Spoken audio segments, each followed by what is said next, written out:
Hello friends, जय मसीह आप सभी को। क्रिश्चियन कॉन्टेंट वीडियोस में आप सभी का स्वागत है। मेरा नाम प्रसन्न जंगम है। मैं एक क्रिश्चियन अपोलॉजिस्ट हूँ। आज मैं एक इम्पोर्टेंट टॉपिक के बारे में बात करने वाला हूँ। और आज का टॉपिक का नाम है, क्या महिलाएं लीडरशिप रोल्स में या फिर कलीसिया में लीडरशिप रोल्स में वचन का विवरण करते हुए काम कर सकते हैं। तो इस सवाल का जवाब बिल्कुल हाँ। पास्टर्स वुमेन ईसाई महिलाएं पास्टर्स बन सकते हैं। ईसाई महिलाएं लीडरशिप रोल्स में रह सकते हैं, काम कर सकते हैं।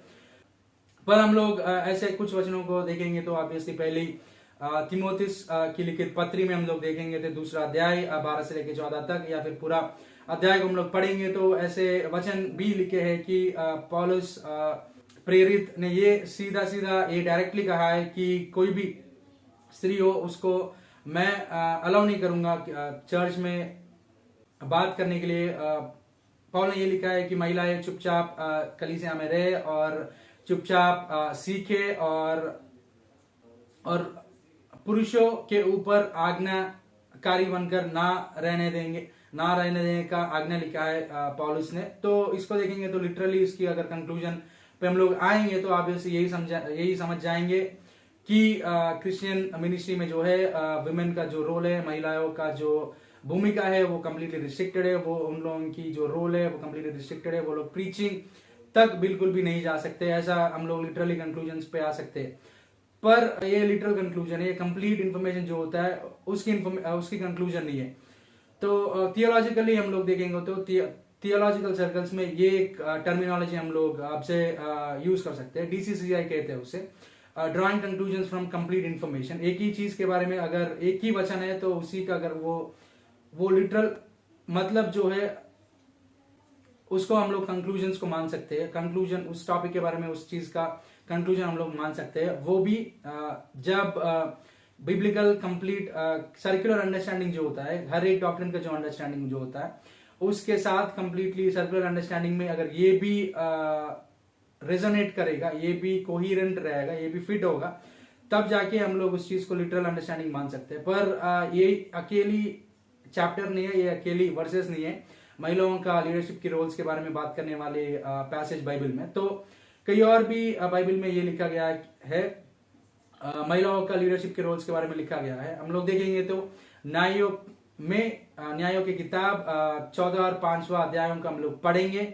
और 14 अध्याय 4 वचन 5वां वचन को पढ़ेंगे तो ये देखेंगे कि दबोरा एक नबिया थी, एक प्रॉफिटेस थी, और वो एक जज भी थी। तो मतलब वो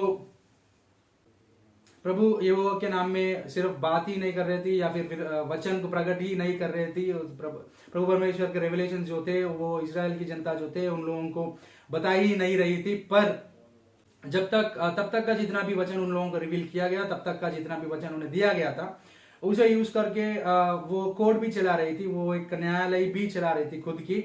और वो जज बन के, वो एक जज बन के लोगों को न्याय भी कर रही थी। मतलब जज मतलब आज के दिन हम लोग डेमोक्रेसी में हम लोगों का कोर्ट्स अलग विभाग में होते हैं, पर उस टाइम में थियोक्रेसी में थे वो लोग। थियोक्रेसी मतलब प्रभु परमेश्वर यहोवा जो थे वही उन लोगों के लिए प्राइम मिनिस्टर थे, वही उन लोगों के लिए प्रेसिडेंट थे, वही उसका जो वचन दिया गया था उसी से उसकी जो मतलब है, उसकी जो अर्थ है, उसको अर्थ तक डिडक्ट करना, अर्थ तक पहुंचना और उस पे निर्भर होकर सच्चाई और बुराई के बीच का अंतर को स्पष्ट करना उनका जॉब था। और हम लोग देखेंगे तो न्यायों में हम लोग पढ़ेंगे तो हम लोगों को ये गिडियन की याद आ जाती है और सैमसन की याद आ जाती है। तो जो कि लोग ऐसे अपने लोगों को लेके जंगों में जाते थे। जब भी इजराइल के लोग जो होते हैं, इजराइल के लोग जब भी वो लोग पाप करे होते हैं या फिर अपराधी बन जाते थे, तब ऑब्वियसली ये लोग यहोवा उस टाइम में उन्हें किसी और के हाथ दे देता था और किसी और के हाथ उन लोगों से अप्रेस किया जाते थे। तब जाके इन लोगों की उसके बाद जब इन लोगों की पछतावा होता था, तब एक न्यायियों को उठा के उन लोगों को फिर उन लोगों से छुटकारा दिलाता था। और डेबरा भी उन न्यायों में से एक थी, जो एक सिर्फ न्यायी नहीं थी, एक प्रवक्त्री भी थी। तो मतलब वो वचन को समझाती थी, वचन को लोगों को बताती थी, वचन का मतलब जो होता है उसे लोगों तक ले जाती थी।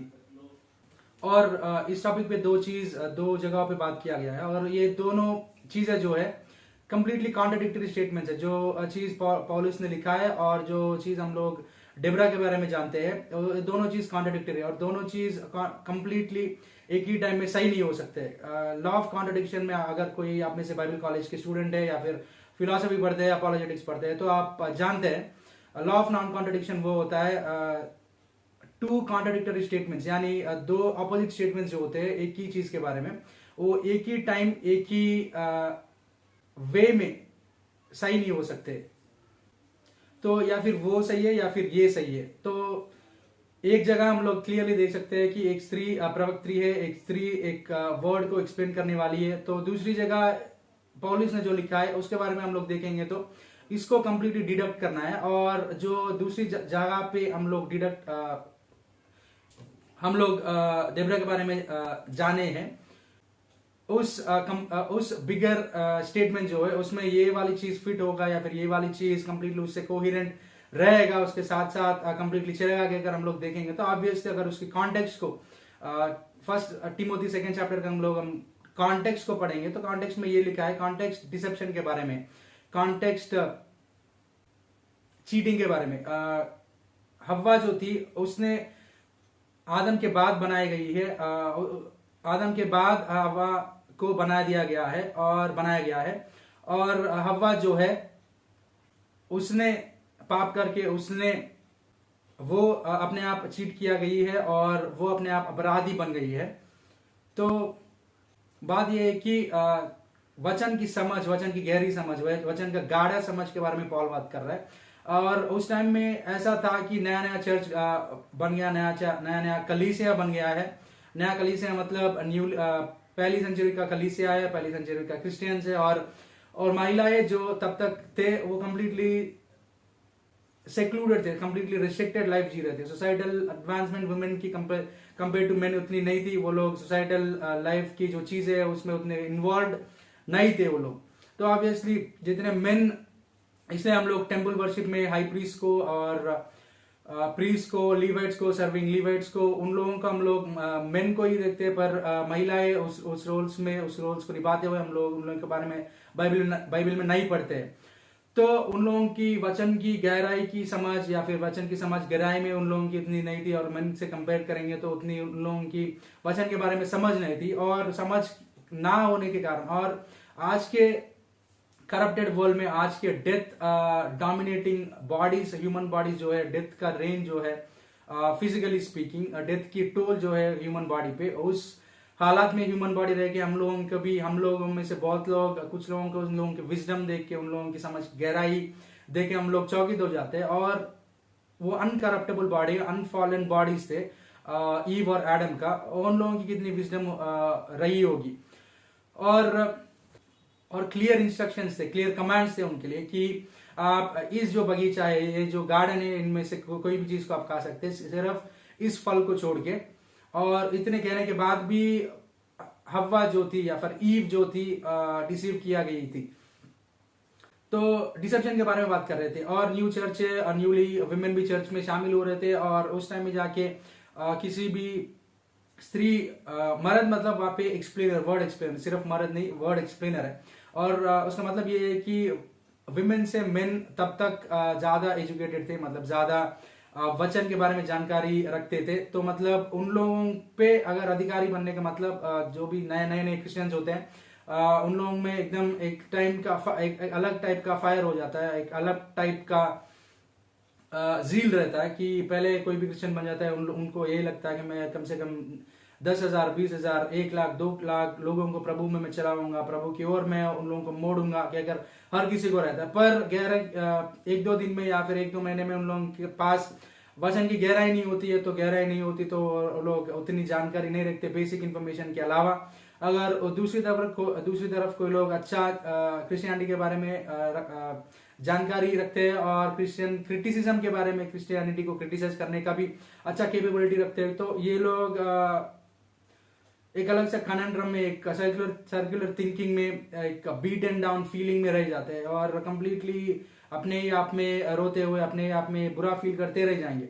तो ऐसी हालत, और विमेन जो होते हैं ऐसे डिसेप्शन में, आवाजेसी डिसेप्शन में पढ़ने का बहुत खतरा था। और ऐसे डिसेप्शन जब भी होता है, ऐसे लोग बिना वचन की गहराई का केपेबिलिटी अपने पास नहीं है, तो अगर वो लोग इंटरप्रेट करेंगे चीजों को, वो लोग वचन की गहराई को समझाने की कोशिश करेंगे, तो फॉल्स डॉक्ट्रिन्स नए उत्पन्न हो सकते हैं। और फॉल्स डॉक्ट्रिन्स के साथ लोग दुनिया में चल सकते हैं, दुनिया में जा सकते हैं अपना खुद का फॉल्स डॉक्ट्रिन्स लेके। तो इस चीज से वो लोग, पॉल इन लोगों को बचा रहा था। तो ऑब्वियसली पॉल जो ऐसा व्यक्ति है, उनका प्रेरितों के कार्य 9वें अध्याय में हम लोग देखेंगे, उनका जो यीशु मसीह से जो इनकाउंटर होता है, उसके बाद इनकाउंटर के बाद वो ऐसी फुल टाइम मिनिस्ट्री में नहीं चले जाते। और तब तक वो फैरिसी थे, वो एक लॉयर थे, मतलब लॉ में जो अंडरस्टैंडिंग रहता है, लॉ का जो वचन रहता है उसके बारे में वो कंप्लीटली एक एक्सपर्ट था उस चीज में। मतलब हुक्फाज जो जैसे कहते हैं, वो लोग कंप्लीटली रिसाइट भी कर सकता है शायद बिना देखे। तो ऐसी इतनी एजुकेशनल बैकग्राउंड रख के, इतनी गहराई की वचन की समझ रख के भी, तब तक का जितना वचन उसके पास था, उसकी इतनी गहराई की वचन था, तो भी वो अरेबिया में चला जाता है 3 साल के लिए, कंप्लीटली सेक्लूजन में चले जाता है। और उस पे जो जितना इंफॉर्मेशन वो जानता है, उस पे खड़ा होकर, और न्यू रेवलेशन जो आ रहा है उसकी अंडरस्टैंडिंग जो है, वो पिछले अंडरस्टैंडिंग है, पिछली जो रेवलेशन है उससे कैसे मतलब कंप्लाई करेगा, उससे कैसे साथ में चलेगा, उससे कैसे रेजोनेट करेगा, कैसे कोहिरेंट रहेगा, कैसे उसमें फिट होगा। तो इस चीज के बारे में पॉल और पढ़ने के लिए 3 साल और लगा दिया। तो ऑब्वियसली जब पॉल ने लिखा है, ऑब्वियसली न्यू क्रिश्चियन से और वुमेन क्रिश्चियन से, वो लोग चर्च में अगर बोलेंगे तो नए फॉल्स डॉक्ट्रिन्स हो सकते हैं, नए फॉल्स डॉक्ट्रिन्स पैदा हो सकते हैं। तो इसको रोकने के लिए उस चीज को ऐसा लिखा है पॉल, और उस चीज को रोकने के लिए पॉल ने उस चीज को लिखा है। और दूसरी चीज उस ऐसी और इतनी जानकारी अगर पॉल ने अगर इतनी जानकारी रखता है, तो ऑब्वियसली उसको ये चीज भी पता है कि डेब्रा एक प्रॉफिटेस थी, और उसने एक वर्ड एक्सप्लेनर भी थी। डेब्रा एक जज थी वर्ड के ऊपर, लोगों को वर्ड की अंडरस्टैंडिंग पे बेस होके, उसकी समझ पे बेस करके, उसकी एक्सप्लेनेशन पे बेस करके लोगों को न्याय कर रही थी। लोग न्याय के लिए उसके पास आ रहे थे उस टाइम पे। तो ये चीज क्लियर है, पॉल को भी क्लियर है कि वुमेन प्रीच कर सकते हैं, वुमेन वर्ड को एक्सप्लेन कर सकते हैं लीडरशिप रोल्स पे। और उसका मतलब ये यहाँ पे यही हो सकता है कि एक थियोलॉजियंस जो एस्पायरिंग थियोलॉजियंस है, और जो भी पास्टर्स है लीडरशिप रोल्स में जो होते हैं, उन लोगों के लिए ये एक पजल था, एक टेस्ट था, सिंपल उसकी अंडरस्टैंडिंग की गहराई को नापने वाली एक कॉन्टेक्स्ट था।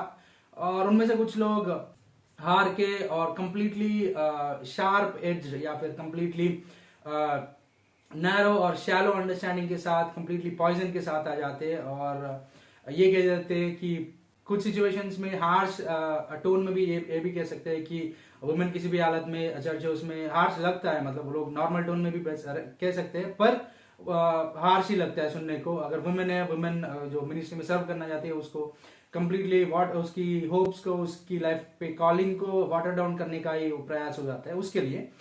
तो ये हार्श टोन में ये कहना हो जाता है कि वुमेन चर्च में चुपचाप रहना चाहिए, उन लोगों के रोल क्रिश्चियन मिनिस्ट्री में रिस्ट्रिक्टेड है परमेश्वर की ओर से, हमारी ओर से नहीं ऑब्वियसली।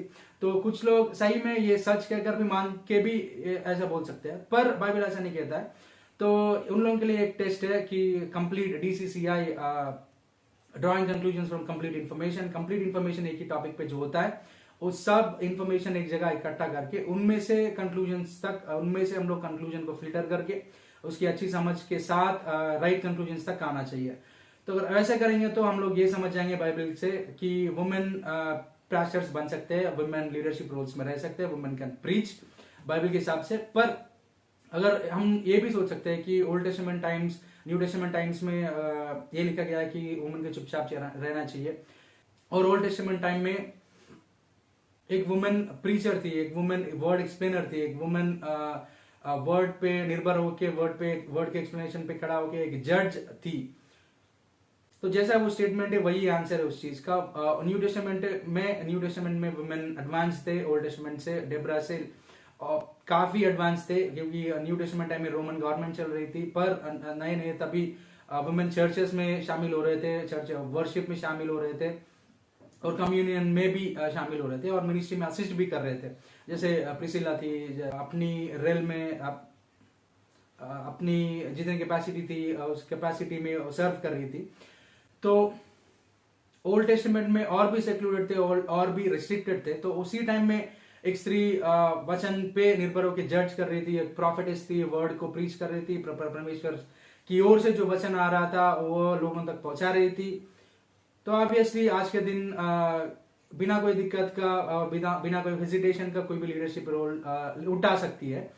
पर प्रॉब्लम ये है कि डिसेप्शन प्रॉब्लम है, मतलब राइट अंडरस्टैंडिंग नहीं है और राइट कवर नहीं है। मतलब वुमेन जो होते हैं फिजिकली वीक होते हैं कंपेयर टू मेन, और समाज ऐसा होता है कि अगर आप समझ जाएंगे तो सेक्सुअल प्रेडेटर्स होते हैं लोग, वुमेन को मतलब गंदी तरह से, मलाइनिंग तरह से वुमेन का एडवांटेज लेना चाहते हैं। अगर कुछ लोग ऐसे होते हैं, हर कोई वुमेन का जो सामना करते हैं उस पर अटैक करना चाहते हैं, वो सिर्फ बातों से नहीं करते, या फिर सोच की गहराई से, मतलब उसको नाप के उसकी वेट, उसकी थिंकिंग कैपेसिटी को कंप्लीटली रौंद के, या फिर उसकी थिंकिंग कैपेसिटी को ओवर पावर करके ऐसे अटैक नहीं करते, पर उस पर फिजिकली अटैक करने की कोशिश करते हैं, फिजिकली असॉल्ट करने की कोशिश होती है। और जो भी वुमेन जो है वैसे एक ऑब्जेक्ट बन जाती है, एक लस्ट का ऑब्जेक्ट बन जाती है। सोसाइटी ऐसा है, और उस टाइम पे भी ऐसे ही हो सकता था, और शायद ऐसा ही था, और आज के दिन तो ऐसा ही है।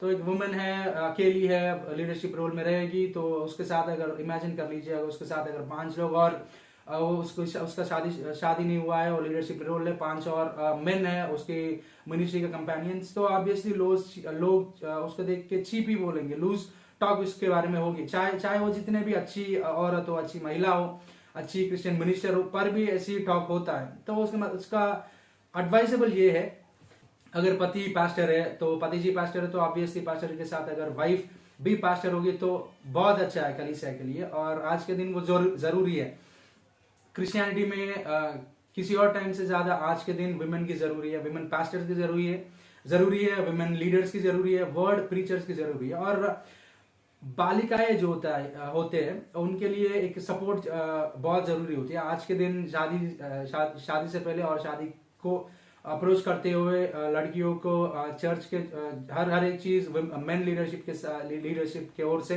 हर एक चीज के बारे में टीचिंग नहीं आता है। तो ऑब्वियसली वुमेन लीडरशिप के रोल में जो रहते हैं वुमेन पास्टर अम्मा जी जो होते हैं, वुमेन पास्टर जो होते हैं, उन लोगों की बहुत जरूरी है, ताकि वो लोग गाइडेंस ही नहीं, उन लोगों को गलत मतलब कुछ अट्रैक्शंस में ना पड़े, कुछ अट्रैक्शंस या फिर इन्फैक्चुएशंस में ना पड़े, अपनी करियर को बर्बाद कर ले, उन चीजों से उन्हें रोक सकती है। ऐसा उसका मतलब ये नहीं है कि हर एक महिला के बारे में हम कोई बात करेंगे, हर एक महिला को कोई अच्छी चीज बताएंगे, ऐसा नहीं है कि इसका मतलब ये नहीं है कि हमारा मतलब या फिर मेरा मतलब वुमेन जो होते हैं अगर अकेली बाहर छोड़ दिए गए तो वो लोग स्पॉइल हो जाएंगे, ऐसा भी नहीं, बिल्कुल भी नहीं। जितना मैन है उतना ही equally important, equal right, equal value women का है, चाहे वो चर्च में हो या फिर देश में हो, कहीं भी हो। पर हर एक का एक एक रोल होता है, हर एक का एक एक रिस्ट्रिक्शंस रहते हैं, और वो बाउंड्रीज हेल्पफुल होते हैं, हेल्थी होते हैं। तो कोई लोग अपने अगर वही मिनिस्ट्री अगर किसी वुमेन कंपेनियन के साथ, अगर अनमैरिड क्रिश्चियन लीडर है, वुमेन लीडर है, तो महिला है, तो उसके साथ कम से कम कंप्लीटली वुमेन मेन लीडर्स ही ना हो, तो उसके साथ कम से कम चाहे उसके भाई हो या उसके बहन हो, उसकी माता जी हो या फिर उसके पिताजी हो, अगर वो मिनिस्ट्री में अगर उसके प्रीचिंग अपॉर्चुनिटीज है तो अगर उसके साथ अकम्पनी करेंगे तो बहुत अच्छा है, और वो एडवाइजेबल है। और उसके पति जी अगर चाहे वो क्रिश्चियन मिनिस्टर ही ना रहे, पर वो क्रिश्चियन है या फिर उसको मिनिस्ट्री में सपोर्ट करना चाहते हैं, तो वो बहुत एग्जाम्पलरी थिंग है, वो बहुत अच्छी चीज है, और वो एक मिसाल वाली बात है। और ऐसी सिर्फ उनके साथ साथ वो अगर अकेली मिनिस्ट्री में रहेगी, क्योंकि वो वीक वेसल है जैसे बाइबल कहता है, और वीक वेसल जो होता है उस पे वो आसानी से ओवर पावर किया जा सकता है। तो इसके लिए बहुत मामलों में और बहुत इंस्टेंसेस में तो इसे रिस्ट्रिक्ट करने के लिए पॉल इस चीज को कहा है। और इसे अगर मेन जो होते उस टाइम तक ऑब्वियसली मेन जो थे, मेन ज्यादा पढ़े लिखे थे लॉ के मामले में और व्यवस्था के मामले में। तो नए क्रिश्चियन चर्च में जाएंगे, वुमेन क्रिश्चियन चर्च में जाएंगे तो उसको शायद उसको 1 out of 10 पॉइंट्स में शायद 1-2 पॉइंट्स जानते हैं, और शायद भी नहीं। और मेन जो थे 4-5 पॉइंट्स तक जानते हैं तो, और एक्टिव रहते हैं। तो 8 पॉइंट तक मैन कैसे भी पहुंच गए। और न्यू चर्च मतलब रेजरेक्शन रिसेंटली हुआ है, और क्राइस्ट का बरियल और रेजरेक्शन रिसेंटली हुआ है उसका।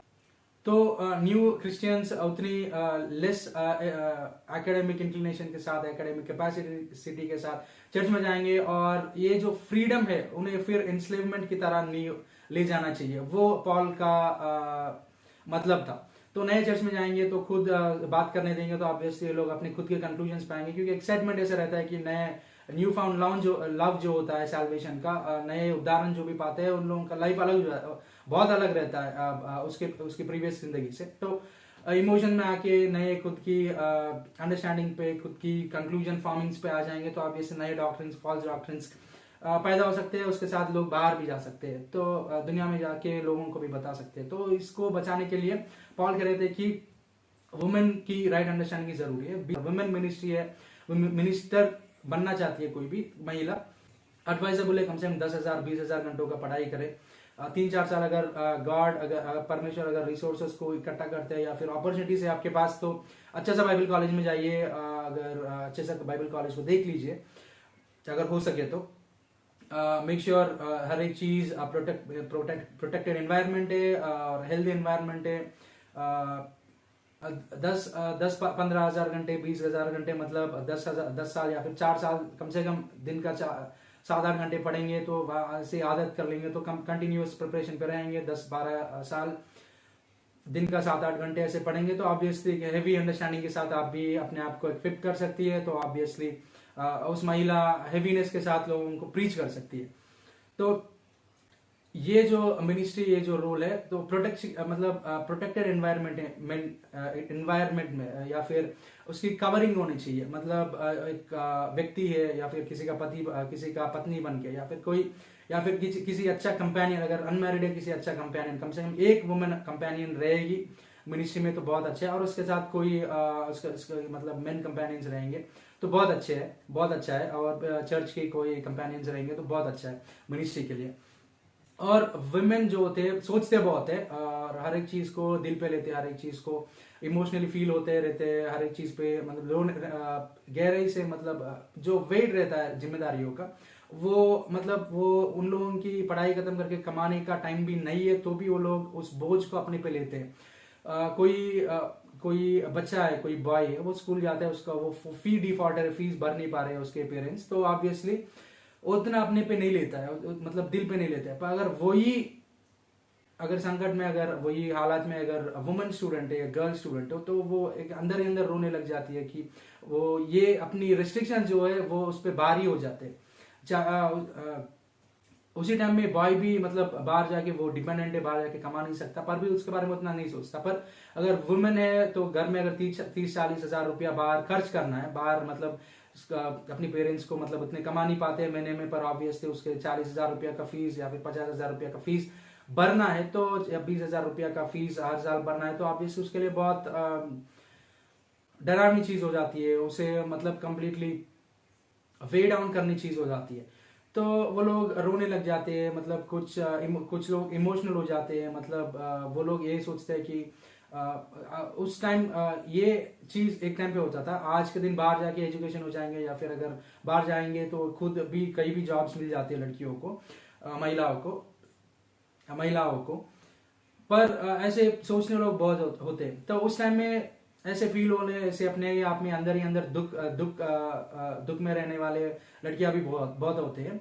तो इसलिए वुमेन लीडरशिप में अगर विमेन लीडरशिप होगा तो वो एक मजबूत कंधा बन जाते हैं, एक सपोर्ट बन जाते हैं, साथ मिलकर प्रेयर कर सकते हैं। उन्हें भी लगता है कि अब मेरे पास भी एक स्ट्रेंथ है, बाहर जाके मैं किसी और को, मतलब बाहर जाके इस सिचुएशन को मैं फेस कर सकती हूँ। हर कोई की लाइफ में एटलीस्ट बहुत सारे लोगों की लाइफ में भी प्रॉब्लम्स तो होते ही है, कमियां होते ही है। तो ऑब्वियसली किसी ना भी तरह मतलब किसी भी तरह वे डाउन होना नहीं चाहिए, मतलब कहकर उन्हें भी एक बुलंदता या फिर एक स्ट्रेंथ उनमें भी आ जाता है। तो इस चीज के लिए वुमेन लीडरशिप की बहुत जरूरी है, हर एक चीज के लिए।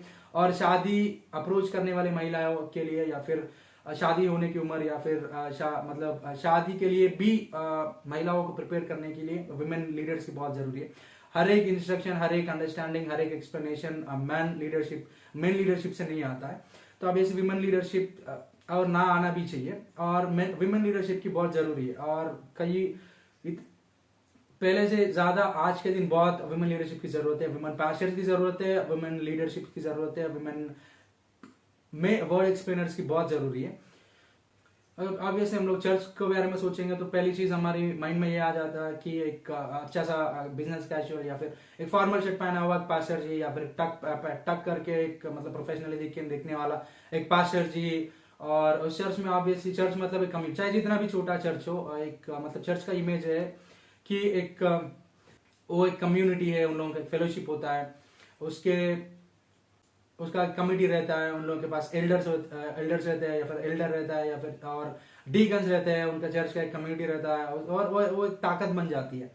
तो अगर वुमेन लीडरशिप रहेंगी तो वो वाली ताकत, वो वाली मतलब हौसला, वो वाली कॉन्फिडेंस, जो चर्च है वो कम्युनिटी की जितनी स्ट्रेंथ है, वो चर्च उन लोगों तक, उनकी एक्सेस तक ले जा सकते हैं। या फिर ये जो स्ट्रेंथ है हम सब मिलके ही है, और हम सब मिलके आपके साथ खड़े हैं कहकर भरोसा दिला सकते हैं एक वीक वुमेन के लिए। तो बहुत जरूरी है वुमेन पास्टरशिप को इस रोल को निभाने में, और वर्ड एक्सप्लेन करने के लिए भी। और चाहे वो कोई भी कांग्रेगेशन हो, मेन मेजोरिटी कांग्रेगेशन हो या फिर वुमेन मेजोरिटी कांग्रेगेशन हो, अगर राइट कवरिंग हो, राइट प्रोटेक्शन हो, या फिर राइट एनवायरनमेंट में राइट इमेज, अपनी इमेज को प्रोटेक्टेड किया हुआ सिचुएशन में अपने आप को वो महिला लीडर रखती है, तो ऑब्वियसली अपने पे चीप टॉक्स, लूज टॉक्स, या फिर इमेज कैरेक्टर असैसिनेशन या फिर इमेज असॉल्ट से बचेगी, और क्रिश्चियनिटी का भी डिसरिस्पेक्ट ना होगा, या फिर उस क्रिश्चियनिटी के बारे में भी लूज टॉक्स ना होंगे उसके साथ, ना होने के साथ साथ। सो ऐसे अपने आप को प्रोटेक्ट करेगी, राइट अंडरस्टैंडिंग, अच्छी गहरी समझ तक अपने आप को ले जाएगी, मतलब अपने आप को हेवी बनाएगी वर्ड एक्सप्लेनेशन में, और अच्छी समझ, अच्छी वर्ड एक्सप्लेनेशन की कैपेसिटी को कमा लेगी। और या फिर अपनी पति पास्टर है लीडरशिप रोल में, या फिर क्रिश्चियन है, या फिर सपोर्टिव है, वो बहुत अच्छा है। तो इस चीज के बारे में इतना ही फ्रेंड्स। ये सवाल का जवाब, सवाल ये रहा कि क्या महिलाएं क्रिश्चियनिटी में पास्टर्स बन सकते हैं, तो और लीडरशिप रोल्स में काम कर सकते हैं, तो ऑब्वियसली बिल्कुल ही बिल्कुल ही पास्टर्स बन सकते हैं, और लीडरशिप रोल्स में वचन को एक्सप्लेन कर सकते हैं। ग्रांटेड वो लोग अपनी इमेज को प्रोटेक्ट करेंगे, अपने आप को कवर्ड और प्रोटेक्टेड एनवायरनमेंट में रखेंगे, अपनी मिनिस्ट्री और अपनी वर्क को लूज टॉक, चीप टॉक से बचा लेंगी, और अच्छा सा हेवी अंडरस्टैंडिंग को कमा लेंगी। तो और अपनी लाइफ में, उनके लाइफ में कॉलिंग है, तो बिल्कुल ही बहुत जरूरी है वुमेन पास्टर्स की। और बिल्कुल भी वुमेन पास्टोरल रोल में बाइबल के हिसाब से काम कर सकती है। और इस चीज के बारे में इतना ही दोस्तों। मैं आशा करता हूँ कि आज का वचन आपकी स्पिरिचुअल लाइफ को बहुत एनकरेजिंग है। मैं आशा करता हूँ कि आपने आज यहाँ पे एक नया चीज सीखे है, और I really hope you have learn something new today. अगर यहाँ पे नए हो आप, और क्रिश्चियन कंटेंट वीडियोस का आप सब्सक्राइबर नहीं हो, तो कृपया सब्सक्राइबर बनिएगा और बेल आइकन पे क्लिक करिए, ताकि जब भी मैं कुछ नया पोस्ट करता हूँ नोटिफिकेशन आप तक पहुंच जाएंगे। मेरे वीडियोस को लाइक और शेयर करिए, ताकि आपके द्वारा हेवी अंडरस्टैंडिंग, रिच अंडरस्टैंडिंग की वचन को, एक्सप्लेनेशन को आपके द्वारा आपके सर्कल में जो भी है वो लोग भी सुनकर ब्लेस होंगे। इस वीडियो को देखा है उसके लिए बहुत धन्यवाद। Thank you for watching this video. परमेश्वर हम सभी को आशीष दे।